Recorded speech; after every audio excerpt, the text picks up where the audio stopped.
ನನ್ನ ವಿದ್ಯಾರ್ಥಿ ಯುವಕರು ಅನೇಕ ಸಂದರ್ಭದಲ್ಲಿ ಹೋದಾಗ ನಮ್ಮ ಹುಡುಗರುಗಳೆಲ್ಲ ಅವರ ಬಸ್ ಪಾಸ್ ಬಗ್ಗೆ ಮಾತಾಡ್ತಾಯಿದ್ರು. ಬರೀ ಹೆಣ್ಮಕ್ಳು ಮಾತ್ರ ಫ್ರೀಯಾಗಿ ಓಡಾಡೋಕ್ಕೆ ಬಿಟ್ಬಿಟ್ಟಿದ್ದೀರಾ, ನಾವೆಲ್ಲ ಏನಾಗಬೇಕು ಅಂಥೇಳಿ ಅವರೆಲ್ಲ ಗಲಾಟೆ ಮಾಡ್ತಾಯಿದ್ರು.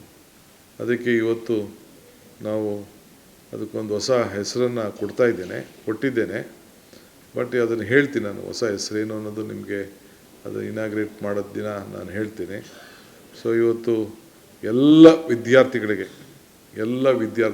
ಯಾರೇ ಆಗಿರಲಿ ವಿದ್ಯಾರ್ಥಿಗಳು, ಸೊ ಕಾಲೇಜ್ವರೆಗೂ ಕೂಡ ಯಾರ್ಯಾರು ವಿದ್ಯಾರ್ಥಿ, ಕಾಲೇಜ್ ಇರ್ಬೋದು, PG ಇರ್ಬೋದು, PUC ಇರ್ಬೋದು, SLC ಇರ್ಬೋದು, ಎಲ್ಲ ಪಾಸ್ಗಳನ್ನು ಏನು ನಾವು ಕೊಡ್ತಾಯಿದ್ದೇವೆ ಅದಕ್ಕೆ ಯಾರಿಗೂ ಕೂಡ ಚಾರ್ಜ್ ಮಾಡದೆ ಫ್ರೀಯಾಗೆ ವಿದ್ಯಾರ್ಥಿಗಳಿಗೆ ಫ್ರೀ ಬಸ್ ಪಾಸನ್ನು ಕೊಡ್ತೇವೆ. ಬಟ್ ಅವರು ಅರ್ಜಿಯನ್ನು ಸಲ್ಲಿಸಬೇಕಾಗ್ತದೆ. ಯಾಕೆಂದರೆ ಯಾರು ವಿದ್ಯಾರ್ಥಿಗಳನ್ನೋದು ನಮ್ಗೆ ಬೇಕಾಗ್ತದಲ್ಲ, ಸೊ ಅದಕ್ಕೆ ಐಡೆಂಟಿಫಿಕೇಷನ್ ಬೇಕಾಗ್ತದೆ. ಸೊ ಅದಕ್ಕೆ ನಮ್ಮ ಟ್ರಾನ್ಸ್ಪೋರ್ಟ್ ಡಿಪಾರ್ಟ್ಮೆಂಟ್ ಅವ್ರ ಹತ್ರ ನಾವು ಮಾತಾಡಿ ಅದಕ್ಕೊಂದು ಫ್ರೀ ಬಸ್ಸಸ್ ಎಲ್ಲ ವಿದ್ಯಾರ್ಥಿಗಳಿಗೆ, ಸ್ಟೂಡೆಂಟ್ಸ್ ಯಾವುದೇ ಸ್ಟೂಡೆಂಟ್ಸ್ ಇರಲಿ ಅವ್ರಿಗೆ ಕೊಡಬೇಕು ಅಂಥೇಳಿ ದಿಸ್ ದಿ ಫಸ್ಟ್ ಡಿಸಿಷನ್. ನನ್ನ ವಿದ್ಯಾರ್ಥಿ ಯುವಕರು ಅನೇಕ ಸಂದರ್ಭದಲ್ಲಿ ಹೋದಾಗ ನಮ್ಮ ಹುಡುಗರುಗಳೆಲ್ಲ ಅವರ ಬಸ್ ಪಾಸ್ ಬಗ್ಗೆ ಮಾತಾಡ್ತಾಯಿದ್ರು. ಬರೀ ಹೆಣ್ಮಕ್ಳು ಮಾತ್ರ ಫ್ರೀಯಾಗಿ ಓಡಾಡೋಕ್ಕೆ ಬಿಟ್ಬಿಟ್ಟಿದ್ದೀರಾ, ನಾವೆಲ್ಲ ಏನಾಗಬೇಕು ಅಂಥೇಳಿ ಅವರೆಲ್ಲ ಗಲಾಟೆ ಮಾಡ್ತಾಯಿದ್ರು.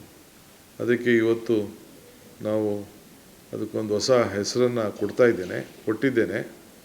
ಬಟ್ ಅದನ್ನು ಹೇಳ್ತೀನಿ, ನಾನು ಹೊಸ ಹೆಸರೇನು ಅನ್ನೋದು ನಿಮಗೆ ಅದು ಇನಾಗ್ರೇಟ್ ಮಾಡೋದು ದಿನ ನಾನು ಹೇಳ್ತೀನಿ.